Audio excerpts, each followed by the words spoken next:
All right, I'm back. What's going on, everybody? Happy Father's Day. Welcome to the Iowa race. Looking forward to today. Be interesting to see how the race plays out with this repave and the potential tire issues and what type of race we're going to get. If it's going to be chaotic with tire failures and throwing the caution flag every 20 laps. If it's going to be more of kind of like a North Wilkesboro race where it's can't pass anyone, everyone's just running the bottom line. Maybe we'll get multiple grooves. I really don't know. So I'm looking forward to just seeing how it all plays out. And thanks for sticking with us. I know it's been a little sparse content wise last handful of race weekends. Just been real busy with life. Summer's tough. So looking into this race, we got 350 laps. So we're on a short, flatter track. Because we have so many laps, you really want to put more of an emphasis, a priority on, who you think those lap leaders are going to be, who can pick up fast laps for you. There's more than, 200 points available just from fast laps and, leading laps. So trying to get those right combination of plays into your line is going to be really important. Tire issues may or may not have them. You can't really predict, who's going to have tire issues. So I'm just not really going to worry about it. I'm just going to focus on who's fast or who has good, um, you know, data as far as these track types goes, and just focus on those plays. And then finally, happy Father's Day. Hopefully everyone has a good Father's Day. Hopefully you guys get to, have some fun and then kick back, relax, and watch the race tonight. So getting to the driver by driver breakdown here, with practice being a little eventful, some of the lap data in practice is a little wonky. You have to be a little careful. And then we have also some cars that got some damage, going to backup cars, starting from the rear of the field. So let's try to steer you in the right direction here. So you got Larson. Larson starts on the pole. It looks like one of those weekends where he's going to go out and has a great chance of just dominating this race. So if you're playing cash games, Larson's probably going to be your early lap leader. Even if you're playing tournaments, Larson's going to be a tough fade. He's going to carry a lot of ownership today. If you're not playing Larson, you're really hoping that he has an issue, whether he spins the tires on the restart, a pit road penalty, gets some damage, blows a tire. Like a lot of ownership's going to be on Larson, but for good reason.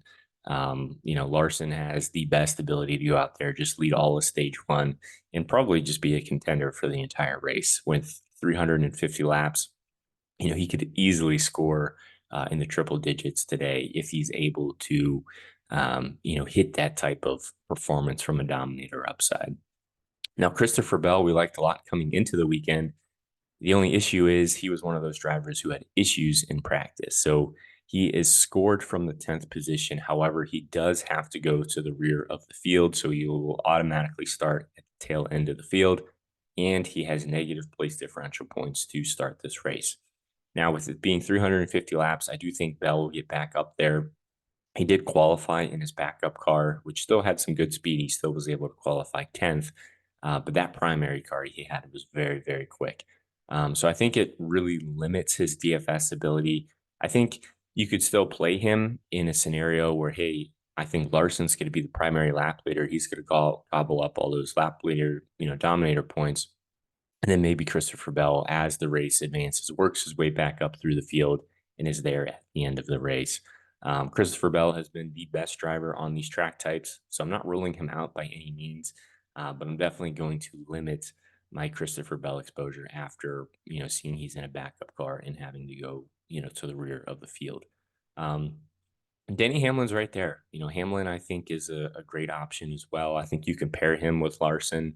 He could even be a potential pivot play off of Larson. He doesn't really start as far forward as Larson does from a dominator upside.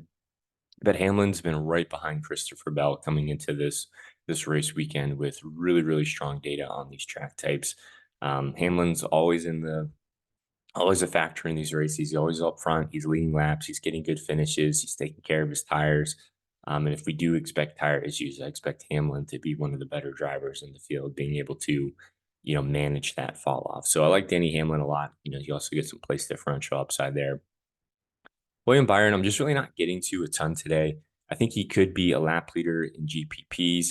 I just like playing Larson and Hamlin and then some other plays, more than Byron. It almost feels like you kind of have to go out of your way to play Byron, or you're sacrificing one of those plays to get Byron into your lines.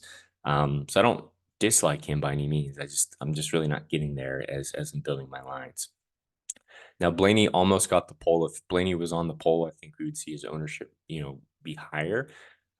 He's going to start on the outside row, so maybe there's a scenario where he can get the early lead off of Larson, and then he's the stage one, primary lap leader. That would be, really big from a DFS slate, as far as how it plays out.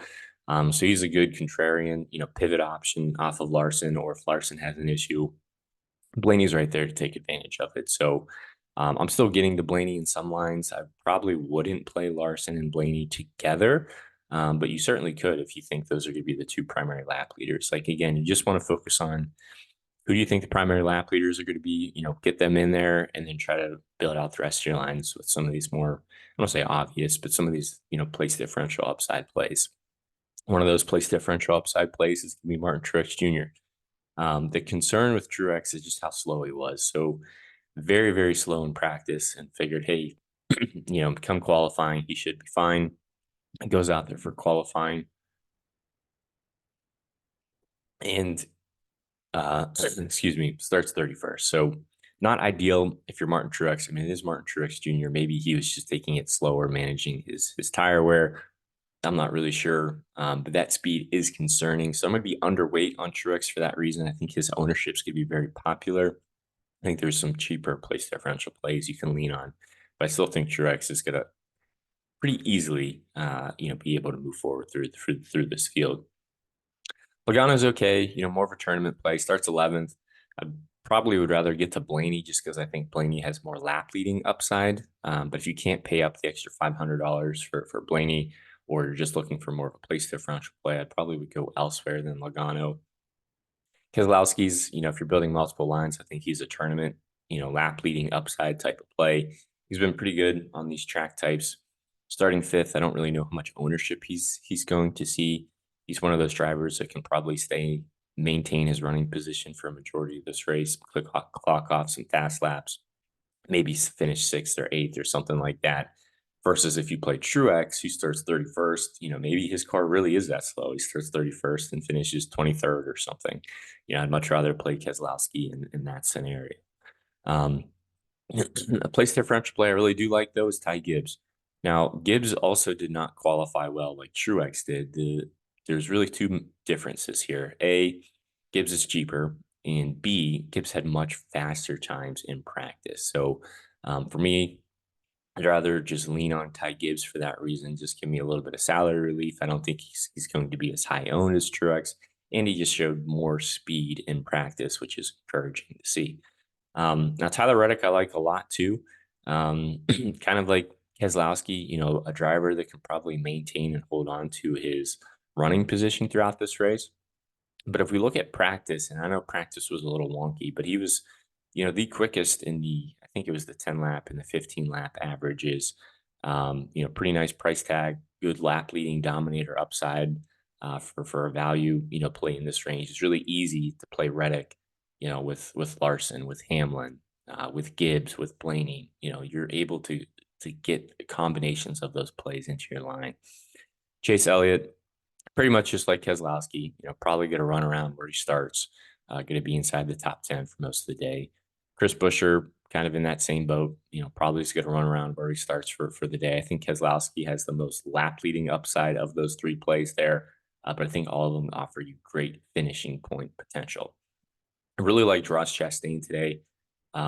He qualified worse than what his practice times were showing. So his practice times were actually pretty encouraging. He's one of the faster cars in practice, especially as you start eliminating some of those just weird laps where it was like, okay, clearly that's a slow outlier lap. Like, that's not going to count.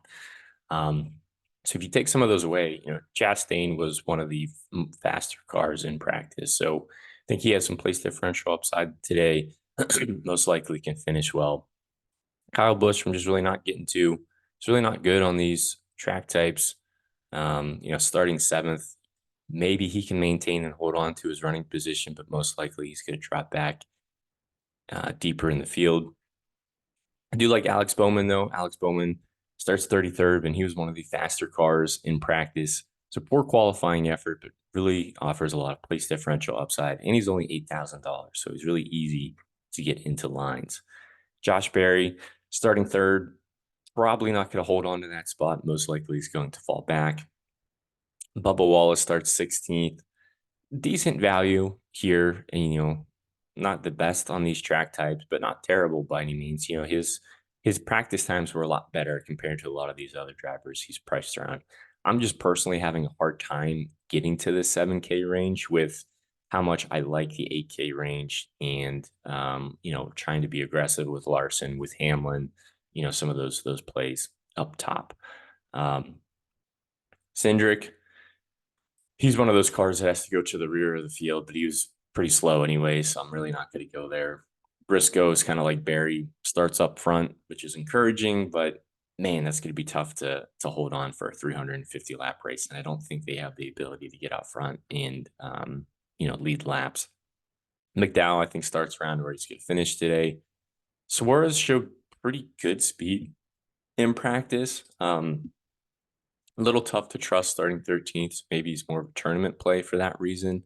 And then Noah Gregson's another play I like. So just kind of like we were talking about with Ross Chastain, once you start eliminating some of those funky laps, Gregson was pretty good in practice. He actually was the fastest in the 1 lap and the 5 lap average. I actually thought he was going to have a much better qualifying effort, especially after seeing some of his other SHR cars go out there and qualify pretty well. But I'm going to lean on that data. I think, Gregson has some place differential upside. And when I start looking around the other plays down here, like there's not really a ton of plays. I'm like, oh yeah, like that's a must have, or I really feel good about that play. But I do feel good about Gregson. So I'm probably going to be the highest own on Gregson down here as a value play. I think a lot of DFS players might go elsewhere.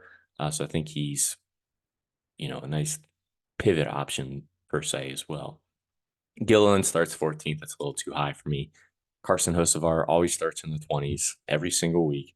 And that's right around where his practice times are too. So he can kind of go either way. I usually just don't really get there. Maybe if I'm building multiple lines, I'll sprinkle them in. Ryan Preece and Eric Jones, you can kind of, even Austin Dillon. Well, we'll talk about Ryan Preece and Eric Jones first. So Preece had a poor qualifying effort, pretty bad practice times. He is good on these track types, though. That's his background. So you would hope he would like to figure it out. For $6,500, a relatively safe place differential play. Eric Jones was very slow, one of the slowest cars. However, it just depends on where he finishes. I mean, if this race is chaotic, if we see tires popping, drivers having issues, if Eric Jones starts 32nd and finishes 22nd or finishes 20th, like that's not a great day, but it's not a terrible day by any means, especially if it allows you to pay up and get those primary lap leaders into your line. So, yes, it's ugly. Yes, he's slow, but he really just needs to stay on track and get a decent finish, to be viable for DFS. AJ Allmendinger starts 18th. It's a little bit too high. And then same argument with Austin Dillon and Ricky Stenhouse. So Stenhouse actually had decent practice time, so I'd probably lean on Stenhouse over Jones and Dillon for that reason. But they're pretty much the same play. I mean, I think Dillon and Stenhouse are going to see a lot of ownership, especially in cash games, because they start so deep in the field. But they're slow. Like they do not really have good speed. And the only reason they're probably going to work out or potentially could work out is, again, if we see a lot of drivers having issues, depending on how many drivers get trapped, laps down, like it's going to limit the upside of how far up Dillon and Stenhouse can go. So I think leaning on some of these plays for tournaments is fine. I think if you're playing cash games, that's probably the way to go. And then Haley and LaJoy, a little bit more of your tournament punt options. They showed much faster speed than the Joneses, the Preeces, the Dillons, the Stenhouses. But they also start farther forward. So they don't give you as much place differential upside, but maybe they can give you that finishing upside. And then John Hunter Nemechek, you can kind of throw him in with the Stenhouse and the Dillon. Maybe if you just need a little bit of salary relief, John Hunter Nemechek probably be the cheapest I would go on the slate today. And then I'm not getting down to Zane Smith, Harrison Burton, Daniel Hemrick, or Cascaralo. So that's it. That's the Iowa breakdown. I'm going to post this. Obviously, if you're watching it now, it's been posted. I got this spreadsheet. I'll link it on X. It's at Fast Cars FM. And then, finally, if you want to help us out, liking, commenting, if you made it this far in the video, sharing, retweeting our content means a lot. If you're new here, welcome. We make DFS videos. Hopefully, you figure that out by the end of this video. But if you liked it, hit the subscribe button. Slowly but surely, we're getting closer to 1,000. Like I said, we do post this up on X. It's at Fast Cars FM. You can also ask us lineup questions over there. We'll try to help you out, steer you in the right direction. Then finally, hey, if you had a great weekend, you take down a slate, or you just want to say thanks, there's a couple of different links there in the support tab, and we split those links or those tips amongst the team. So happy Father's Day. Good luck today, everybody, and catch you next week.